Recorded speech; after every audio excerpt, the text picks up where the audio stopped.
Hola familia, bienvenidos una vez más a mi canal. Hoy vamos a hablar de un tema muy importante que es la hernia del hiato. Si sufres de acidez estomacal, sientes fuego en el tórax, algunas veces después de las comidas, sientes reflujo, quédate hasta el final porque voy a revelar algunos secretos que son importantes para saber cómo controlar esta enfermedad. Una enfermedad que más allá de ser simplemente síntomas, también constituye una alteración anatómica. Quédate para saber todo sobre esto. Lo primero para entender la hernia del hiato es saber la anatomía. ¿Qué es el hiato? ¿Qué es el tórax? ¿Qué es el abdomen? Debemos saber que las dos cavidades, tanto el tórax como el abdomen, están separados por un músculo que se conoce como el diafragma. El diafragma es una extensión muscular que permite dividir estas dos cavidades, a través de la cual hay varios hiatos. Los hiatos son orificios, pero específicamente nos referimos al hiato o al orificio por donde baja el tubo digestivo, que a esta altura se conoce como esófago. En esta estructura hiatal, baja el esófago, se une con el estómago y se conoce como la unión gastroesofágica, que normalmente está por debajo del diafragma, es decir, está en la cavidad abdominal. Pero precisamente en la hernia del hiato lo que se produce es un deslizamiento, es decir, esta unión entre el esófago y el estómago se va desde el abdomen y se introduce en el tórax a través de ese orificio, que es estrecho, pero por varios factores que vamos a ver puede ampliarse y producir esta hernia del hiato, que la más específica, la más conocida, la que genera más síntomas es la hernia del hiato por deslizamiento. En ocasiones no es solamente la unión la que se desplaza hacia el tórax, puede incluso llegar a encontrarse en el tórax hasta incluso el colon, en algunos pacientes parte del hígado y el estómago. Entonces la hernia del hiato es una alteración anatómica específicamente en esta zona, como vamos a ver. ¿Cuáles son los tipos de esta hernia del hiato? Específicamente hay tres tipos. Nos vamos a centrar en la tipo 1. La tipo 1 es más del 90% de los casos y es cuando específicamente se desliza la unión gastroesofágica. La unión que hay entre el estómago y el esófago se va hacia el tórax. ¿Qué implicación tiene esto? En esta unión específicamente hay un esfínter funcional, ¿sí? Que es un engrosamiento del esófago que lo que impide es que el contenido gástrico se vaya o se devuelva hacia el esófago. Pero cuando se pierde este esfínter, la funcionalidad de este esfínter, porque la unión gastroesofágica está en el tórax, se invierten las presiones y hace que el esfínter, en vez de contraerse, se dilate. Lo que se produce es que todo el contenido gástrico se devuelve hacia el estómago, produciendo todos los síntomas que veremos a continuación. Está la hernia tipo 2, que es cuando no es la unión la que se desliza, es decir, el esfínter se mantiene indemne, pero sí una porción del estómago. Es decir, la parte, incluso lo más frecuente es que el fundus gástrico es la parte más superior del estómago, se deslice también o se hernia a través de este hiato y puede ser la más compleja o puede ser la que requiera una cirugía de urgencia. La tipo 3 es cuando hay una combinación de ambas. Se desliza tanto la unión como el estómago o alguna otra víscera abdominal, pero no hablaremos de esa más en este video. Respecto a las causas y los factores de riesgo, es decir, ¿qué puede ocasionar una hernia del hiato?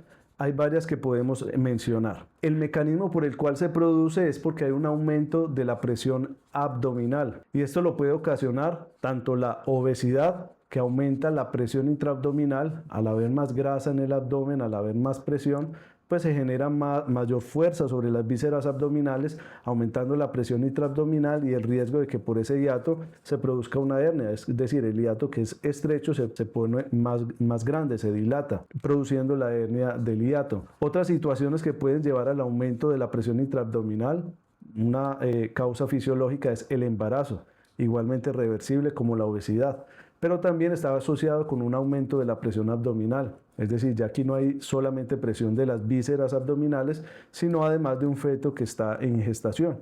Esto aumenta la presión del abdomen hacia el tórax y facilita la generación de una hernia. Así también los pacientes que pueden tener alguna enfermedad hepática, ¿sí? Por alcoholismo o algo que desarrollan ascitis, pueden también favorecer de que la presión abdominal aumente y se favorezca la aparición de una hernia del hiato.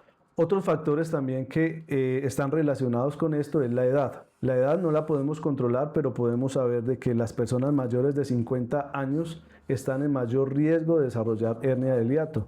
Así de que si has tenido síntomas durante tu vida de reflujo gastroesofágico, acidez como los que vamos a ver, debes saber que si tienes mayor de 50 años, tienes más riesgo de desarrollar una hernia del hiato. Otro factor que es reversible, que depende de ti, así como la obesidad, es el consumo de cigarrillo. Se ha visto que las personas que fuman activamente tienen mayor riesgo de desarrollar hernias. Así de que esto también depende de ti. Respecto al tratamiento, como les prometí al comienzo, pero antes de que veamos esta parte, no olvides suscribirte a mi canal. Haz la pausa, escribe un comentario, déjanos saber tus ideas, qué más quieres que hablemos en este canal. Envía este video a tus amigos, a alguien que le pueda interesar y suscríbete. Activa la campanita. Los síntomas más predominantes en esta enfermedad pues van a ser el reflujo gastroesofágico, que es la sensación de acidez constante a través del esófago en el tórax. Incluso también puede haber regurgitación, es la sensación de amargura o de acidez en la boca de manera espontánea después de las comidas o al levantarse en la mañana. Así como un síntoma que se conoce como pirosis, que es esa sensación de acidez o de escozor o incluso como si hubiese un ardor permanente en la boca del estómago. Son los más frecuentes que te pueden hacer pensar en una hernia del hiato. Debes empezar por controlar los hábitos de vida. Tenemos 3 factores que pueden incidir. Uno de ellos es la regla de las 3 horas. No te vayas a dormir, no te acuestes durante las primeras 3 horas después de consumir algún alimento. Cabeza en alto. Esto para que lo memorices más fácilmente, pero recuerda modificar el testero de tu cama. La parte más proximal donde va a ir la cabeza recostada, deberíamos elevarla unos 10 a 15 centímetros. No es suficiente con poner una almohada alta. Incluso la almohada por sí sola puede aumentar la presión abdominal y puede favorecer el reflujo gastroesofágico.